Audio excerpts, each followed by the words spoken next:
I do what?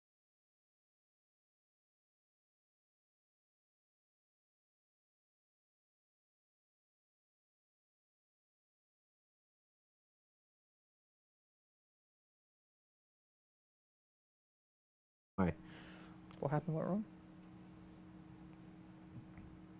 Hello and welcome back to Rally Point for episode 2 of this live series that we've started off. I'm joined by two very special people. To my right, of course, is Mr. Pete Stewart, writer on the Total War franchise. Do you want to give a little bit of background about yourself, Pete? Sure. Background. Yeah. What, like I like long walks on the beach, pina coladas, getting caught in the rain, that kind of thing. Yeah, No, exactly. my name's Pete. I've been here at CA for maybe almost 6 years now, writing on all kinds of things. But mostly these days, I'm sort of the go-to Three Kingdoms Damn, writer. you're so old, Pete. Thanks very much for inviting me on this show where you just drag me for half an hour. Good. And of course, to his right is Mr. John Wright. Damn. There's a lot of rights going Right on. on the I've right. been Who here is barely 6 months just- and do nothing of that much interest. Just joined me for Total War Live as well, where we've been playing some Rise of the Republic. Got which Rick will on be- Rome. Yeah, we'll be talking about that later. Yes. Yes. But more importantly, our first issue of the day is something that came out on Monday. Something very important. We got to see another trailer for Total War Three Kingdoms.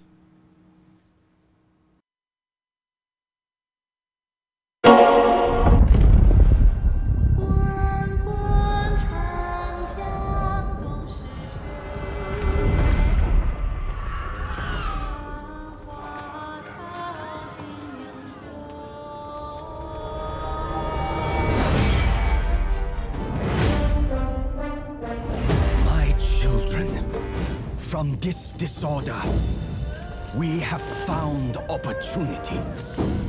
The will of heaven. The imperial seal. Did destiny choose me?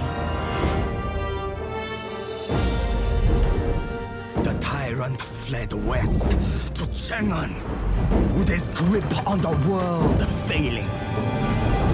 I knew what I had to do.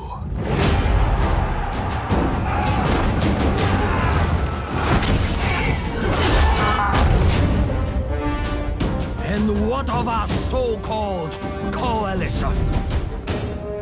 Nothing but selfish, conspiring warlords.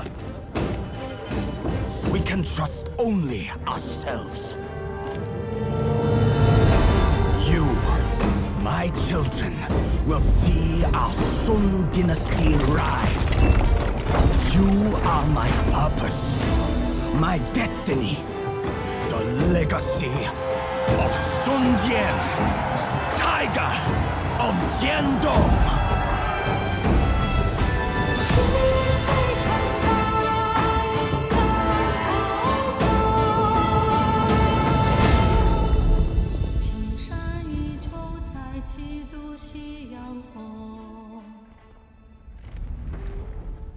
Amazing.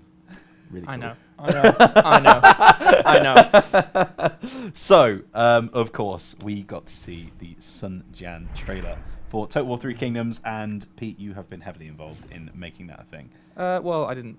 Yeah, I mean, I helped write the trailer. Obviously, the amazing guys over in the cinematics team, they put that beauty together. But yeah, it was a bit of labor of love, and really happy to finally be showing people what's going on in Three Kingdoms and Sun Jian, the absolute boy. He's an absolute boy. Do you want to quickly tell us a little bit about him? Yeah, why? Why is he an absolute boy? Why is he such a boy? Well, Story time. as we know, or you may or may not know, about 189, 190 AD was when the Han Dynasty started to fall in on itself, when Dong Zhuo sort of rose and started to become tyrannical after he broke into Luoyang, which is what we see here in the trailer, the ruins of Luoyang, and murdered the eunuchs who had too much power over the court. And everyone thought that was a good thing, except then Dong Zhuo sort of took the young emperor and sort of absconded with him, and was like controlling the government with the emperor as a puppet. And so a coalition rose against him, thinking that he was too close to seizing power for himself, and that wasn't allowed, like from heaven's point of view. So they all rose up against him, and Sun Jian was part of this coalition, but Sun Jian was the only one who was really kind of active and sort of did anything about it. And so you see in the battle shot, he went straight out and he defeated he's one of the few people who defeated Dongzhou's armies in the field and caused Dongzhou to sort of flee west to Chang'an. So you see him get quite frustrated with the coalition, as you hear in the overview, which is interesting because we actually saw in the South trailer before that the kind of ebb and flow of power that we have in this coalition, which is very loose. Yeah, historically speaking, like Wen Shao, the leader of the coalition, was sort of he was put there by Cao Cao. Cao Cao was like, you should do this. Everyone likes you. Everyone respects you. But Cao Cao the whole time is like looking beyond the coalition. Like Sun Jian says, to his like selfish ambition. Everyone sort of has their own agenda, and Sun Jian was the only one at the time who was like, I can do this because it's the right thing to do. But then there's a slight divergence between the history and the romance. But either way, he does find the imperial seal when he gets into the burned wreckage of Luoyang, which Dongzhou raised as he ran west. In the history, Sun Jian was like, okay, this is the imperial seal, I should give it to someone. And so he gives it to Wan Shu, the close brother, cousin of Wan Shao. But in the romance, he keeps it for himself. And this is what we're sort of showing in the trailer here, is like extrapolating outwards. What would Sun Jian do? Or what did Sun Jian try to do if he kept hold of the imperial seal? Could he take it south, sort of consolidate his strength down in his Southland home with his family, and then sort of expand out again? That's sort of the idea. Maybe that's where the player steps in, for instance. Write your own story. Exactly. What would you do? And that's quite important to Total War. Obviously, definitely. that sandbox nature of the game, which means it's going to be really cool to see all these characters be controlled by the player and move into different situations. Yeah. Exactly. Well, that becomes a pivotal moment. You make a huge play out of that. In fact, you define the entire history. It's part of the reason why we chose this year in history to start the Three Kingdoms campaign, because while it's not quite at the point where you can say there are three kingdoms, it's definitely at the point when you can say everything is setting up, all the players are in place to start moving into position where maybe there will be three kingdoms in 20, 30, 40 years, or maybe you won't do it, and something else will change depending on how you play your game. But all of China changes on this sort of fulcrum moment in 189, 190, when Dongzhou sort of takes the emperor. Are there any cool little tidbits that people might not have caught in the trailer? Looking at one right now, kind of, little Easter egg. It's just sort of while he's talking there in the background, all these little guys in the background, these are all characters from Three Kingdoms. So I couldn't point them all out right now, but I can see Xiao Duen there. Xiao Duen is there, Gong Sun San is there, Cao Cao is there, most of the coalition is there, but we're just throwing in like, hey guys. Another little nifty bit is you see the imperial seal there in Sun Jian's hand. One little attention to detail that I only noticed when I actually watched it myself for the first time the other day on release is its corner is missing, with the little gold sort of filigree. Is that deliberate? It is deliberate, yeah. Okay. One of the earlier emperors dropped it, either in a fit of rage or in a fit of clumsiness, and it broke. The corner broke, and so it was always known as this big block of jade with a missing corner until it was replaced with a gold sort of filling. So it's a nice little tidbit. Yeah. Isn't there a especially in sort of Eastern cultures, there's this idea of broken things being reformed with gold. I can't remember the name. No, I know exactly what you mean. Yeah, the art of putting things back together. Yeah, exactly. It adds more character to the pieces. As yeah, a whole. it's something has been damaged. Is whilst the lines remain on something broken, so it always shows the trauma of what it's you been get these through. Beautiful veins of gold. So it's like the history of an object. Yeah, exactly. Character building. Yeah, exactly. It's sort of the idea between both the physical and sort of the mental as well. It's like people break as much as China plays to, but we can put ourselves back together. But you'll always see the little scars. Yeah, you'll never forget the history. Yeah, exactly. This is poetry in motion. Yeah, What's pivotal to Sun Jian and his family in the Three Kingdoms period? What's their main ambition, their main goal? Sun Jian, as you can tell from the trailer, is very much concerned with his own. It's not really his dynastic ambitions, although there is the potential for that kind of thing to happen.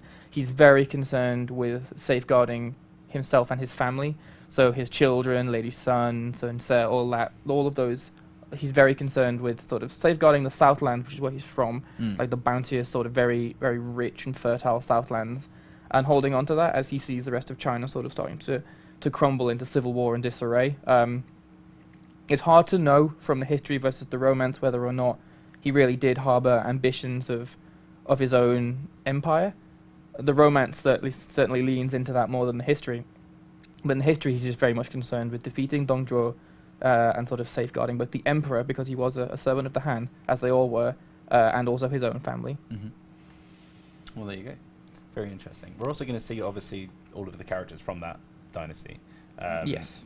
So the son and daughter of Sun Jian are going to be quite important to that. Can we talk a little bit about them as well? Well, he had 2 sons and a daughter. He had Lady Sun, or Sun Ren, as she's known, who goes on to, in history, she marries Liu Bei, and Liu Bei famously was terrified of her because she was a very intimidating woman. She's intimidating. We've had a little behind the scenes peek at something that we can't quite talk about yet, but it's reasons to be scared. Yeah, reasons to be scared. She's a fiery figure. Liu Bei used to say he used to sleep with one eye open kind of situation because he was terrified of her, didn't want to be in a room alone with her. But she was, like, as you can tell, she was a fierce warrior in her own right, which is obviously why you should be scared of her. She would kill you. And then you have his 2 children. You have Sun Se, you have Sun Se and Sun Jian, which is spelled differently than it's pronounced. And Sun Jian is sort of the go-getter. He's the fierce warrior. He's like the powerful general who goes out and go-gets and fights, and sort of inherits Sun Jian's legacy, because Sun Jian is known as the father of Wei or Wu? No, he's not. Wei is he becomes essentially Sun Jian becomes one of the 3 kingdoms, and he posthumously becomes the emperor of Liu Bei is Shuhan, Cao Cao is Wei, and I've forgotten what's the A lot of things happen. Yeah, so much happens, and it's lost my mem. But he becomes one of essentially the 3 emperors in the 3 kingdoms period. But his children are the first people that sort of assume that mantle and make the kingdom. And Sun Shen and Sun Se are sort of the inheritors of that and become his legacy as he goes forward, as he says in the trailer. Like, he is they are his purpose, and they take that forward. Big fan of the colour palette that these guys have. Those have those really like golden yellows as well, which is really nice. And you can see that in the cavalry charges and stuff. And Sun Jian with his dope little his tiger. Because he was known as the Tiger of Jiangdong. And so he has his little throw on his back, which you'll probably see again in the trailer in a minute. So we were talking briefly whilst the trailer was rolling about the Mandate of Heaven. I think it was Wu, by the way. It's the Kingdom of Wu. There we go. Yeah. Thanks, confirmed from the chat. Thank you. It's because Wu and Wei are very similar in my head. So, how important is the Mandate of Heaven to the whole sort of like power struggle in China? It's the linchpin. It's whether or not they believed, like an individual warlord believed in it, which they almost certainly did. It was the reason behind sort of everything. So Dong Zhuo thought he was protecting the Mandate of Heaven by protecting the Emperor, because on a high level, the Mandate of Heaven is sort of like analogous with our divine right of kings. Say that the Emperor or the leader is chosen by God or by the heavens to rule, except for us in the West, it is an unassailable right. It passes down from generation to generation. In ancient China, it was very much, if the heavens were pleased with you, you were able to be emperor. You would have the Mandate of Heaven. But if it was displeased with you, it could be seen as the mandate being lost, and a lot of events would be construed. So, like earthquakes, famines, droughts, would be construed as heaven's displeasure with the ruling government, with the dynasty. And before this happens, before this year, this does happen a lot. There's quite a large famine. There's earthquakes. There's floods. I mean, we know now that the Yellow River is always flooded because it just floods a lot, and China is just a country of massively shifting temperatures. But back then, they must have been like, oh, heaven is displeased. And a lot of people saw this, and a lot of people thought, especially the warlords, they thought, well, maybe heaven really has abandoned the Han, and maybe it's time for someone else to seize it. Because a lot of the text and the literature at the time suggests that if the dynasty has lost the Mandate of Heaven, then the only way to claim it for yourself is through force of arms, because there's no other way. It's like, if you can prove that you're stronger and can defeat the incumbent dynasty, it's yours for the taking. Very interesting. Well, there you go. So as you can see, Free Kingdoms is out in spring 2019, so stay tuned for that. We're going to be at Gamescom as well, so we're going to have lots of content coming from that. Your boy Jordan Wright's going to be over there. And your boy Pete Stewart as well. And your boy Pete Stewart. Yeah, well, there you go. might not see me on the stand, but I will be over there. Yeah, so you see me on the stand. He will be giving interviews and doing. Meet one of calls. these Yeah. two, then let them know. And Yeah, I'm do sure let they me know. can- Actually, yeah. I'm sure I can Sure we make can sure set to something avoid up. you all. And of course, you'll be able to grab a playthrough as well. We'll be able to Hands-on, first hands-on, First hands-on. right? Hands-on. Which It's is very it's good, a cool guys. 10-minute Very- demo. 10, Yeah. 5-10 minutes. 5-10 minutes. Depends. depends on how you play it, Yeah. which is Yeah. quite interesting. So we can't Yeah. delve into it too much No, right five, now. because 5-10 it's- minutes are very fun. 5 Yes. or 10 Yeah. minutes. Yeah. I'm excited. to see Pretty people's intense. 5-10 reactions. minutes as well. If I Mm. do say so.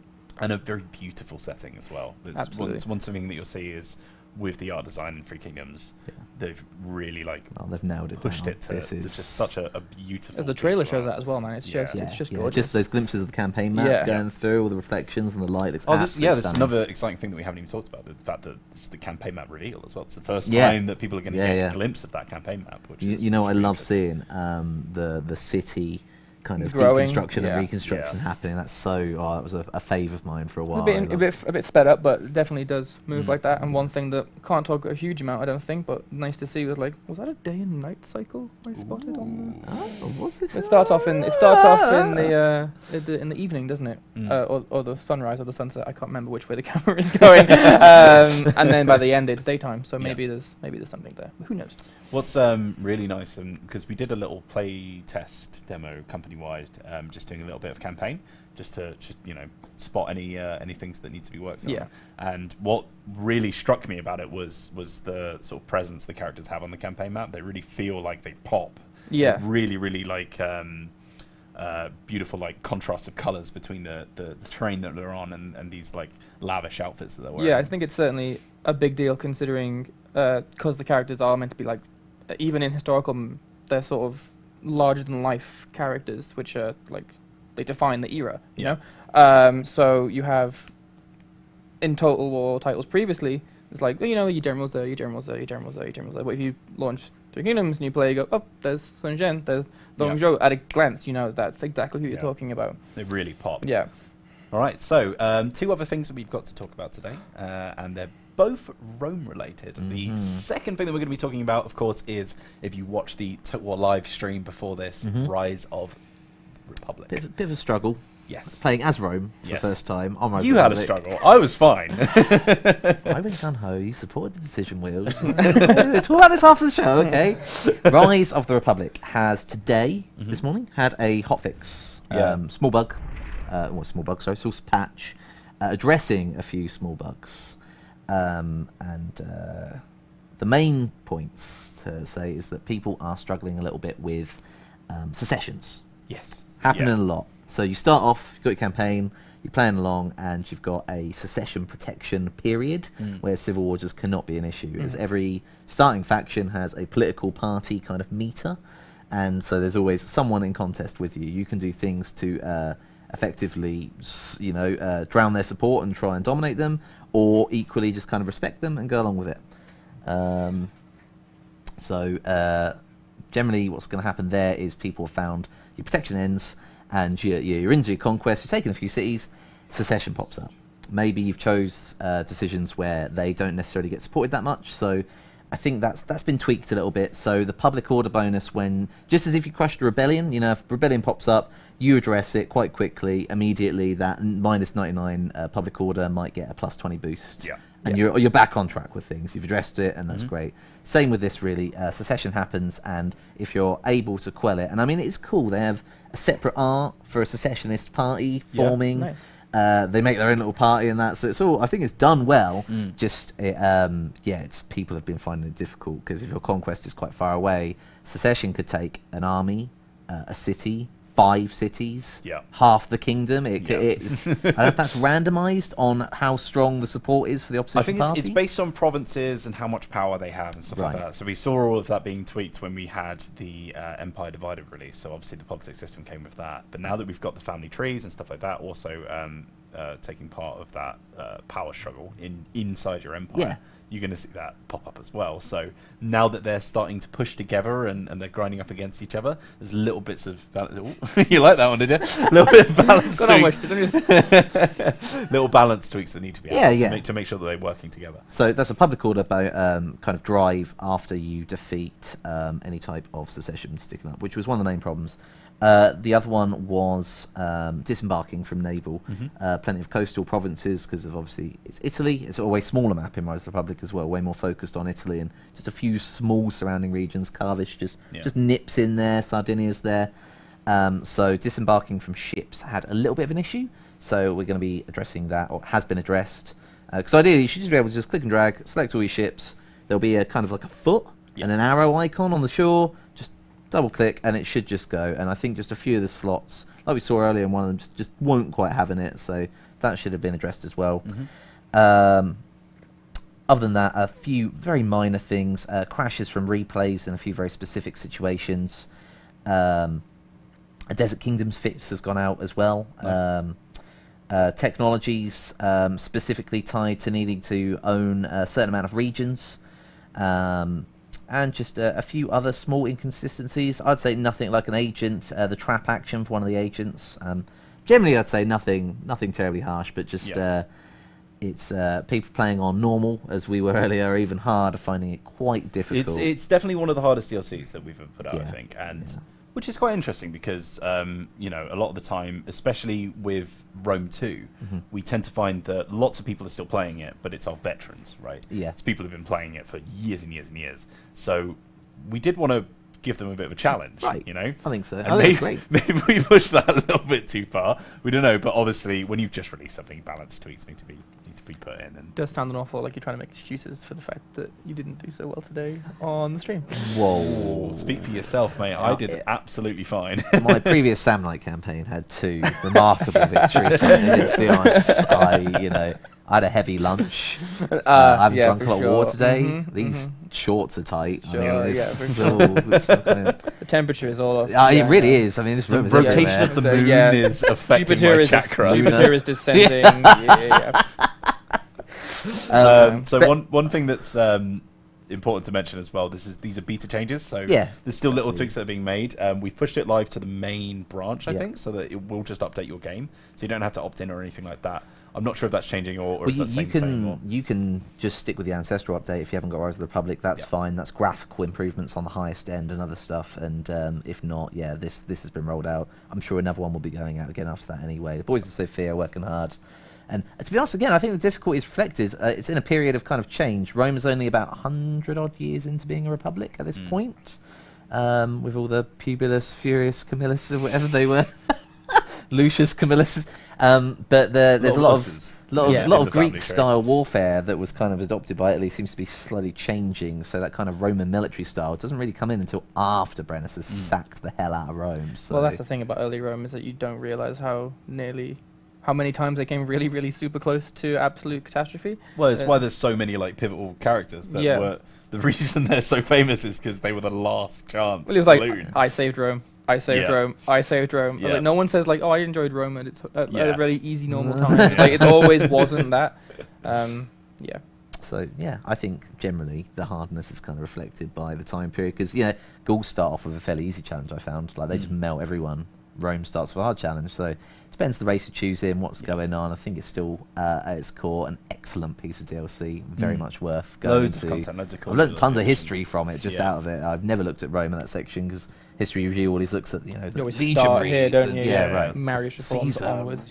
So that's really cool to go early there. But that's been addressed today. Should be cool. That's about it. Yeah, if you want to take part in that beta, like I said, as it stands, it might have changed. We're not sure, but as it stands, all you have to do is just boot the game up. It should update itself. More changes will probably be added just to make sure that everything's working, or if any of the changes that we have made have sort of caused something weird to happen, then obviously those will get taken out. If you do spot anything, go on the blog. Just go on the blog. So we've got a full list of all the changes that we've made on the blog right now. That's totalwar.com/blog. Grab that link, have a little read, and you should see if any of the issues that you've been having are addressed. If not, always go over to the support forums on forums.totalwar.com. So there you go.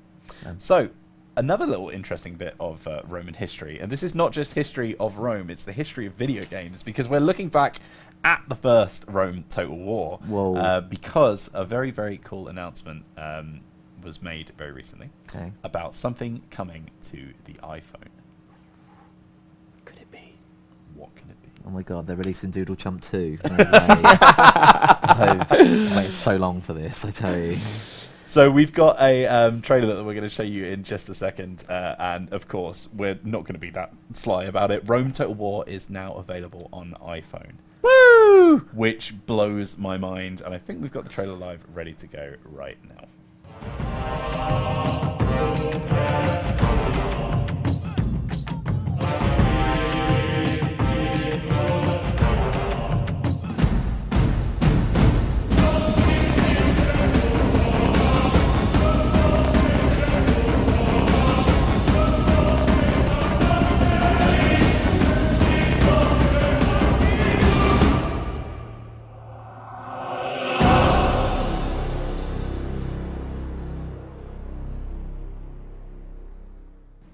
Oh, nostalgia, right? I guess we're excited. The thing is, right, when someone said like Rome Total War is coming out on iPad, that already blew me away. Now it's coming out on iPhone, and I'm like, where can we go with this? Smartwatch. 20 years from now, we'll be playing Warhammer with our brains. That'll be where we're at, which is incredibly cool. It's very, very, very cool, and I'm really hyped to see that so accessible to everyone as well. This might actually be the first playthrough that someone does of a Total War game, because they see it on mobile, they pick it up and they think, oh, this looks cool, I'll give it a try. And this is just one game in the history of the Total War franchise that they can jump all the way up to the Well, other like you titles. said, I think the original Rome Total War is a piece of gaming history as big well. time. Not to kind of blow our own horn a little bit. This is way before my Well, time. yeah, we were not This involved is in it way at all. before my so- time, but and so these are the kind of games I idolized when I was growing up. They Were ended you me up playing here. it when it came out, though? Was you all over it I when didn't have a good enough PC when it came out. Oh. I upgraded my PC for Shogun 1, and I didn't get to Rome until a couple of years later, and then Empire, and that was my Total War trajectory. But I went back to it, and Rome 1, Exactly. primo. I think a It lot is of fantastic. people entry pointed on Rome. Yeah, I didn't they, think that's really? true. Yeah, that's definitely true. And RTSs seem to really struggle to transition to console or something simpler. So Feral having taken this on and making it run so smoothly. So to be what's really honest, interesting, it's because great. I haven't had a chance to try this yet because my phone's Android, but one thing that's really interesting from the trailer, you'll see that they've redesigned the UI, and seeing it all work on a mobile platform kind of makes a lot of sense. Right. Like the actual campaign map really feels natural Yeah. Yeah. on a touchscreen, which is really interesting. Those Feral guys know what they're doing. Yeah, they've really pushed the boat out for this one. It looks really cool. And isn't it going to be, if you can buy it on iPad, then you get it free on Yeah, I was iPhone? literally just about to say. Sorry. Literally just about to say. One of the coolest things is, Synergy. if you've already bought it on iPad, you get it for free on iPhone, which is really cool. And you can see all the little features that they've added, Yeah. revamping it, building it up to more modern standards, which is really awesome. It's coming out on August 23rd, so Yep. make sure you look out for that. Go forth and conquer. Go forth and conquer. Which colour did you pick when you were playing Rome? Oh, what, like family? Yeah. Oh, was it blue? Wasn't blue Cornelii or something like that? You have The the Brucei was on. Brucei, Brucei? the Julii, and Scipii. the Scipio. Is it Scipio? I think it's. Isn't are we drifting too close to Carthage now? Maybe. Scipio. Potentially. Um, I think everyone starts with Julii. so purple that's anyway where is the you answer. should- Whichever family that was. Okay. Well, that was Rome itself, right? That was the. Was one of the families not? Oh, it was. Yeah. Yeah. I need to replay Rome. Clearly. you do. Oh, you've got to go for the Julii, man. Yeah. If They you're were not classic staple. red Rome, Yeah, classic. yeah. that's what it's all They, about. I thought Julii was like easy start, and then green was like medium, blue was hard, purple was medium and hard as well. Yeah. Mhm. That was quite nice mixed because it up. gave you a nice mix of all Yeah, the different exactly. like, start poses, but you were still playing as Rome, so you still felt you were big, And it might be a good entry point as well. A lot of people, you've still got tons of new players, so if you can smash it out on iPad and have a good time and manage that well, try your hand at anything else. Honestly, it's all relatively the same mechanics. The UI will change for you, but the game in itself will not. It'll still be Yeah. that. And Rome's pretty hard. Level. Like, It it's is, a yeah, pretty it hard can be game quite hard, back in the day. So it'll set you up nicely. Yeah, absolutely. It makes me really excited for what's coming in the future as well, because we can see Medieval 2 maybe coming onto mobile platforms. and Don't stuff say as well. things Stop that you it. can't promise. I can't Leo. promise that, but Totally not confirmed. it's not confirmed. But oh my god, can you imagine? Something, wouldn't it? It'd be amazing. Well, I think that's all we've got for this week. We're going to be back in around 2 weeks, I think. Yeah, what's the schedule looking like? Well, because we've got quite a lot of events coming up, Right. including Gamescom and maybe some others that we haven't spoken about yet. It's going to be difficult to manage where everyone is, but we should be back in 2 weeks. So not next week, but the week after. We'll be back at Wednesday, 5 p.m. for the next episode of Rally Point, talking about all the amazing things that have happened in the 2 weeks from now, Yeah. which should be very, very We'll come back churned up. It's like not seeing a mate for a while. Mm. I've loads to say. We're gagging for a pint. I'll be ready. I've got Have you everything to been? tell you. Big hugs. It'll be great. Thanks very much to Pete Stewart and to John Wright for joining me today. Well, welcome. I, of course, have been Michael Wills Whelan. This has been Rally Point.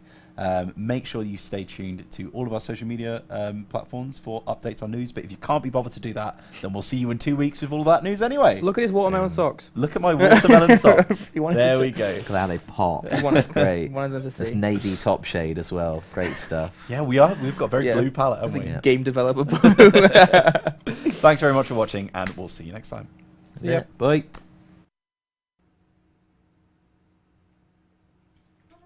Fluent. Yeah. Clean. Like liquid magma. Magma. Magma. All muted, yeah? Not a single name went